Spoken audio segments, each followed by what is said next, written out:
antes de comenzar a escribir una novela, cualquiera que ésta sea, tengo una vaga noción o una idea de lo que voy a hacer.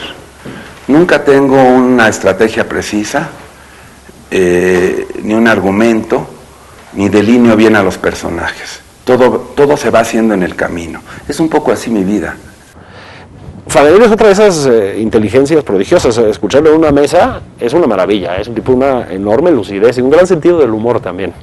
Yo creo que Fadanelli es un personaje, una figura, un escritor, un hombre que representa muchísimos elementos muy energéticos de su generación. Guillermo Juárez Fadanelli es uno de los narradores más destacados de nuestra generación y él se construyó aparte de una automarginalidad, si se pudiera decir, como muy consciente, construyendo un medio paralelo, digamos, a la línea oficial o la línea instituida. Este es uno de los caminos buenos que ha tomado la literatura mexicana últimamente. Mi primer encuentro con la literatura de Fadanelli fue pues hace algunos años, cuando comenzó a publicar, comenzó a hacerse famoso, y yo dije, bueno, pues ¿quién es este Fadanelli? Vamos a leerlo, vamos a ver de qué se trata. Es un autor que se hizo conocido, digamos, por su, no sé cómo llamarlo, así se le decía, ¿no? Como una especie de realista duro, con un humor muy provocador, muy extremo. Bueno, yo viví durante mi infancia, siempre he vivido en el Distrito Federal, en una casa sin libros. Mi padre conducía un trolebús que iba desde Ciudad Universitaria hasta Palacio de los Deportes. Mi madre apenas terminó la primaria y ella, bueno, es descendiente de italianos, era una mujer rubia, muy hermosa, que sedujo a mi padre, y ambos hicieron una pareja, no sé si feliz o infeliz, desde mi perspectiva medianamente feliz. Bueno, yo creo que para escritores como Fadanelli es muy importante la confesión. Entonces, es una confesión que trata sobre aspectos cotidianos, sobre aspectos que pudieran no tener aparentemente ninguna relevancia. Yo siempre estoy allí trastocado, ¿no?, con mi pasado transgredido. Soy yo y no soy yo. Con ese ojo, casi voy a decir a veces callejero, y esto desde luego es un elogio, lo que hace es reflexiones morales muy profundas, porque yo creo que es un autor muy pendiente del mundo de la moral. Pues desde el principio me pareció alguien muy belicoso, muy beligerante, muy furibundo, muy crítico, y yo creo que eso puede funcionar también mucho con los jóvenes. La gran diferencia que tiene Educar a los Topos es que es desde el punto de vista de una persona muchísimo más cercana a los paradigmas éticos de las generaciones nacidas a partir de 1980. Es un autor ético, en el sentido más riguroso, un estudioso de la ética. Es un autor al que se le ve ahí al fondo buenas lecturas filosóficas, buenas lecturas incluso religiosas, creo yo, o sobre religión. Mis primeras impresiones o seducciones literarias pues fueron por las pequeñas novelas de vaqueros que mi padre llevaba a la casa, que se llamaban Estefanía. Luego llevaba cómics, llevaba historietas, La familia Burrón, Rarotonga. Es un tipo de literatura precisamente muy crítica, con mucho humor negro. Y esto funciona porque es un ejercicio de honestidad, pero realmente cruel incluso, ¿no? Existe la crueldad como un método, como una de las herramientas narrativas que tiene Fadanelli. Creo que él, sin acudir a una fantasía muy exagerada, muy espectacular, logra despegarse de la búsqueda autobiográfica sin dejar de contar su historia. Yo me comencé a formar, soy un autodidacta, si vale la palabra, a partir de lecturas como Las buenas conciencias, de Carlos Fuentes, y sobre todo novelas de la Revolución Mexicana, que leí ya cuando era un joven ya no tan joven, ¿no? Entre 18 y 19 años. Yo creo que parece que todo fuera contado por alguien que no conocemos y al mismo tiempo sí se cumple un poco este efecto generacional de contar algo que es propio. Entonces, creo que en esa simbiosis de la que hablas se da una especie de versión de lo cotidiano marcada por momentos no extraordinarios por lo que sucede, sino por cómo son relatados en la narración. Pues sí, es un constante ejercicio de autocrítica y una constante confrontación con todas las cosas que fueron terriblemente molestas o difíciles en esa etapa pues de adolescente, ¿no? Tratando la subcultura, la marginación en general en sus temas. Personajes ahí sí del ámbito de lo grotesco, el mundo de la prostitución, del travestismo, etcétera. Es decir, es escritor, pero también se interesa por otras experiencias artísticas. Es como tenía que ser un fundador de algún coto de experiencias subterráneas, como en este caso todo lo de Mo, ¿no? La revista, el blog que él tiene, las ediciones que promueve. Intenté ser ingeniero, intenté seguir una vocación que me inventé y que me inventó mi padre y que finalmente terminó evaporándose, desapareciendo porque no tenía raíces, no había espíritu, no había misterio. Es decir, que a la literatura llegué como se llega a las buenas cosas, por accidente o por equivocación. Creo que logró combinar muy bien este ámbito en donde insertó su medio, la revista también marginal que publicaba, que se llamaba Mo, con su manera de narrar y de hacer literatura y con los temas que le interesan, ¿no? Es este mundo de fracaso, de no futuro, de alternativas como cooptadas. Y también, como sucede en otros campos, como son las artes visuales, como es el arte sonoro, él es una especie de patriarca de una cierta bandilla. Entonces, es un dialogante con otros monstruos del underground. Y sobre todo un pulso, a final de cuentas, libertario, libre de cursilerías, ¿sabes? Absolutamente libre de cursilerías. A mí me gusta mucho, creo que también para este tipo de chicos que van a acercarse a la lectura es muy eficaz. Y tomé, ya tarde, mi primer libro lo publiqué hasta los 30 años o después, ¿verdad? Fue un trabajo duro, penoso, porque creo que las vocaciones, si es que existe algo tan romántico y tan formal como una vocación, las vocaciones se defienden contra todos los obstáculos y sin dejar de quitar el dedo del renglón, ¿no? Pero sobre todo hay que entender que es un autor complejo, muy complejo, Fadanelli, ¿no? Este es uno de los caminos buenos que ha tomado la literatura mexicana últimamente. Con ese ojo, digamos así, a pie de calle, con personajes nada edificantes en términos generales, retratando psicopatías, disfunciones sexuales, si las quieres llamar así, aquello que llamábamos perversiones antes, cuando éramos un poco más moralistas. Sino que él también es un detonador, es un estimulador, como lo fue en su momento en España y como lo ha sido con la gente nacida en los años 60. Entonces, por un lado eso, ¿no? Su capacidad de aglutinar fantasías o de disparar la voluntad de una generación, digamos, post-ideológica. Llegué a empellones, brincando cientos de obstáculos, tropezando y equivocándome todas las veces a la literatura, ¿no? En la que ahora estoy de lleno. Se ha convertido en un oficio para mí, pero sobre todo en un modo de autoconocimiento.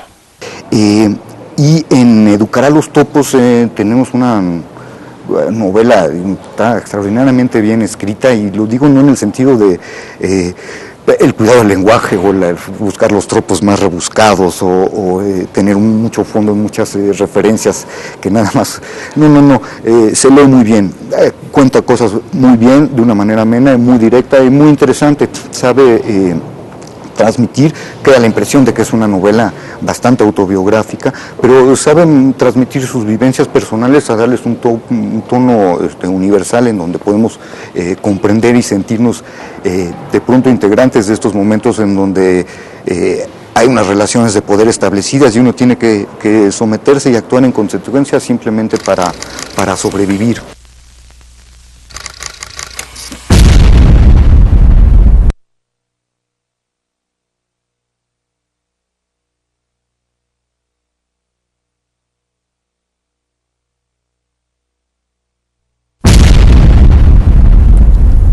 Guillermo Fadanelli.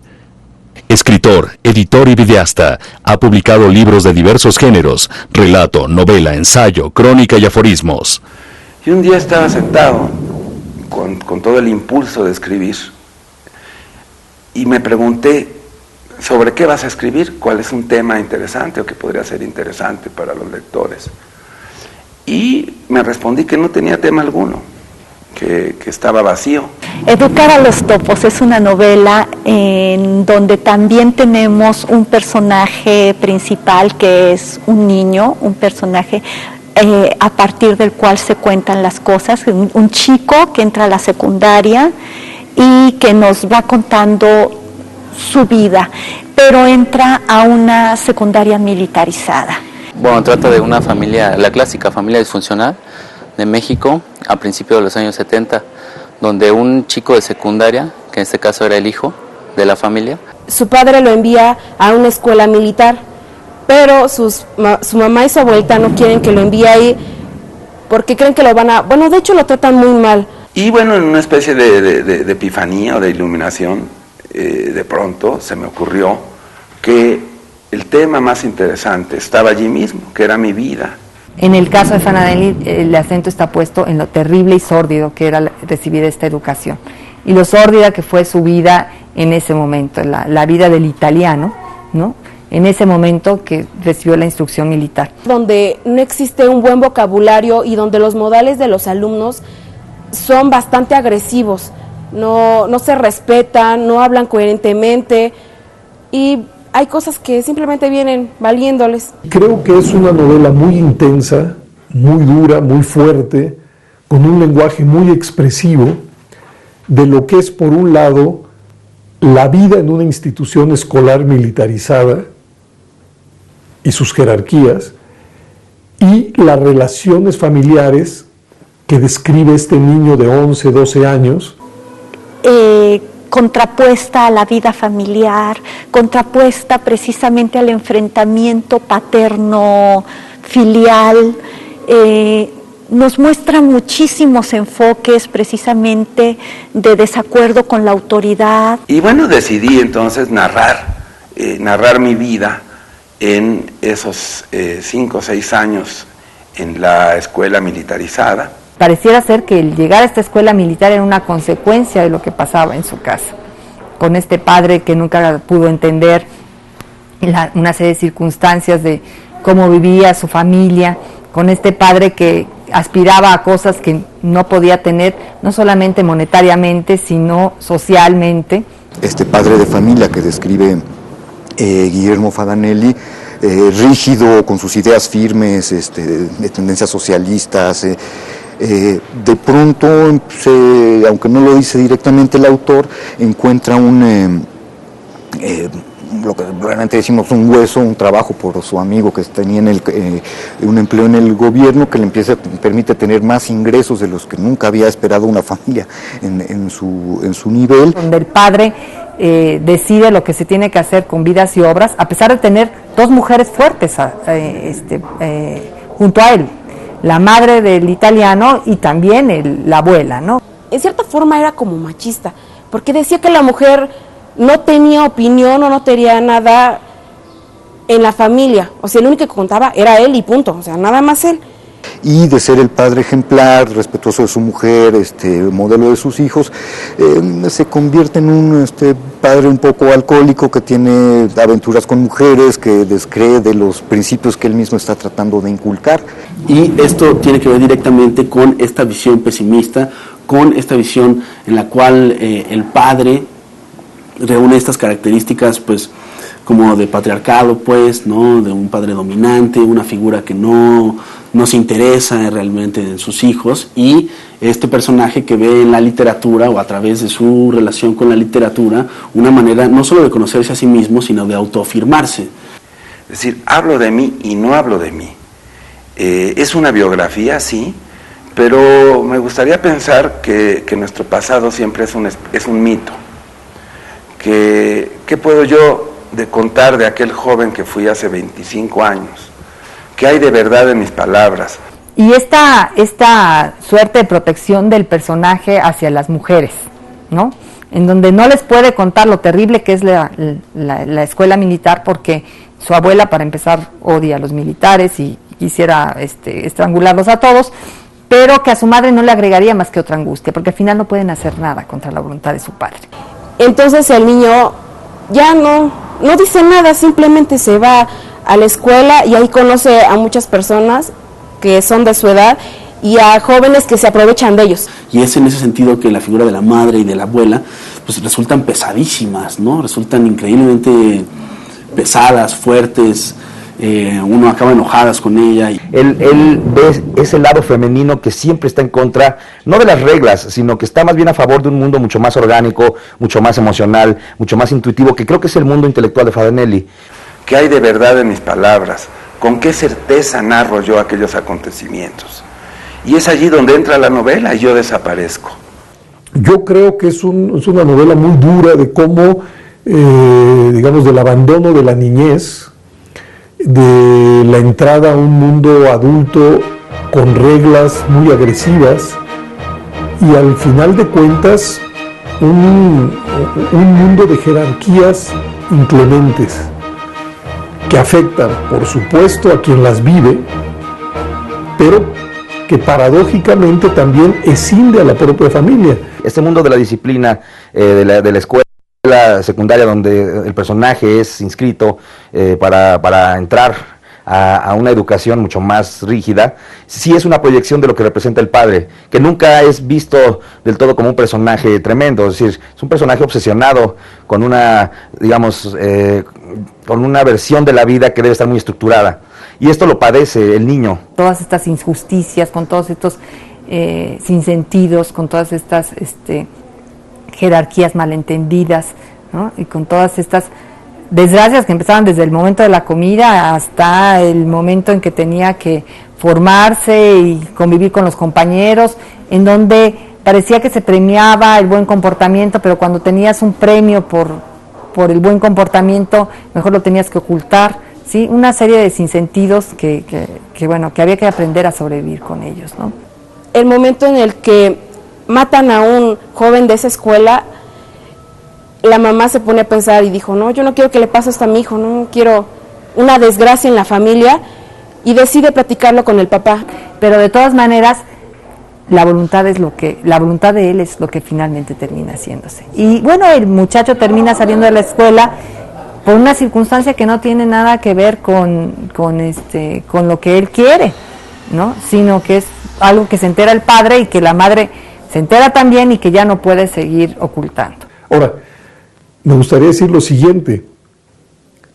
A pesar de todo, hay algunas páginas en donde el adulto que habla de aquel niño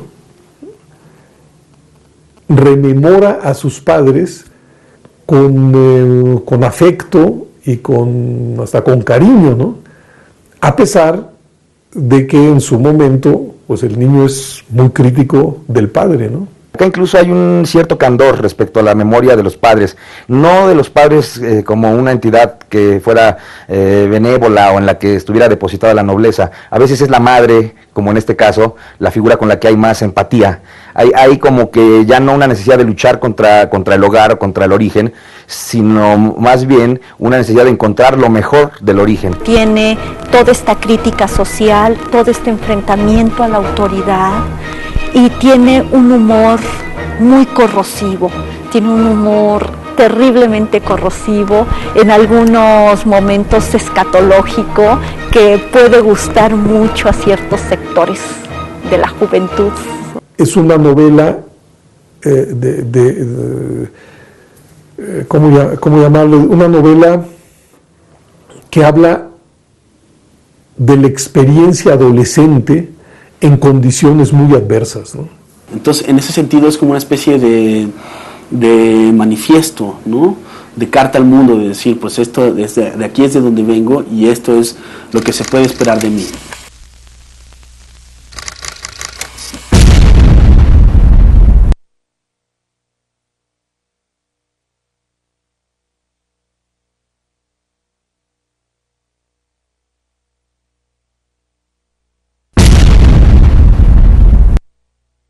En 1991 fundó junto con otros miembros artistas españoles el Movimiento Cerebrista. Ahí publicó su primer libro, Cuentos Mexicanos.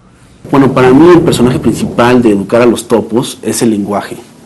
Es la manera en cómo quedan estructurados los párrafos. Es verdaderamente fascinante y muy delicado, muy detallado, muy sutil. Yo creo que la finura que se encuentra en escritores de su predilección, quiero decir de la predilección de Favanelli, como John Fante, por ejemplo, o en el juego que él hace cuando imagina el mundo militar como este mundo lleno de uniformes cursis que parece más bien el de un grupo de danza.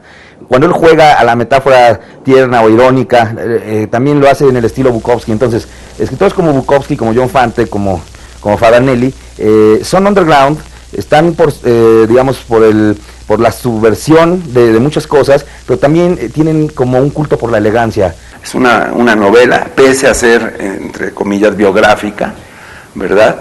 Tengo poco que ver. Es más bien la elaboración de un mito que hago desde el presente.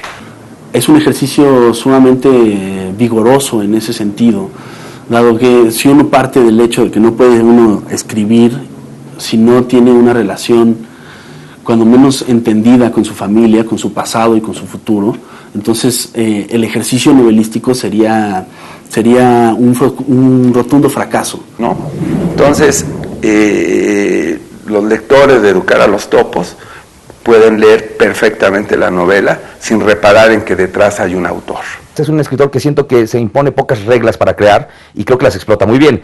Creo que eso le garantiza a su literatura, tanto en el aforismo como en la narración de largo aliento o en los relatos, le garantiza desde el título del libro un éxito, porque todo es mínimo, todo es económico, en un sentido de una economía ética, en un sentido de una estética que está hecha con pocas cosas. Yo creo que lo que hace interesante una novela, cualquier novela, y en este caso Educar a los Topos, es que un joven es una puerta que se abre y el joven se verá a sí mismo, ya sea por contraposición o porque se encuentra allí o porque no se encuentra. Y eso siempre va a ser edificante. Bueno, Educar a los Topos es una novela muy interesante, realmente me envolvió en la historia que es de Guillermo, me parece algo extraordinario. La historia te va envolviendo a aventura, a desilusiones. No hay que esperar consejos, ni hay que esperar un guía. Uno debe entrar a la literatura a solas y salir con amigos. Yo siento que el autor nos quiere decir que aunque pasemos lo que pasemos, siempre va a haber un camino hacia adelante. La lectura es reflexión, autoconocimiento, y es una historia que no encontrarán en ningún otro medio, ¿no? Decía Melchor de Jovellanos, que a nadie le sonará este nombre, decía, yo no sacrificaría ninguna generación presente en pos de una generación futura. En eso yo soy absolutamente romántico. Yo creo que el presente es el hoy y se debe vivir el hoy. Y las novelas nos hablan del pasado, nos hablan del futuro, pero nos hablan de nosotros mismos. Enmarca ciertos principios y valores que uno como joven quiere ver y que dentro de la lectura a mí me impresionaron, llegaron a mí y pues pudieron crear en mí ciertas emociones. Y qué mejor que tratar de vivir el ayer y el mañana a través de las novelas y fortalecer el espíritu del presente a través de las lecturas. Tiene mucha conciencia en cuanto a este tema de la educación de los jóvenes. Y lo mismo que hizo, quiso entrar en la conciencia de los jóvenes, tanto de los jóvenes como de los papás, para hacernos pensar en eso, en la educación. Los jóvenes que leen son jóvenes mucho más sensibles a lo que sucede a su alrededor, son críticos, no se les engaña fácilmente. Yo creo que él estaba pensando en enfocar a un joven con miedos. No sé, yo siento que nos quería enseñar algo, que no solamente la vida se va a enfocar en lo malo, o sea, podemos tomar decisiones, podemos salir adelante. Pueden conquistar chicas o chicos más fácilmente. Y sobre todo, comienzan una vida real, una vida propia, no son nada más reflejo, no son copias automáticas. Podemos ser. Nadie tendrá la autoridad de decir qué hagan con sus vidas.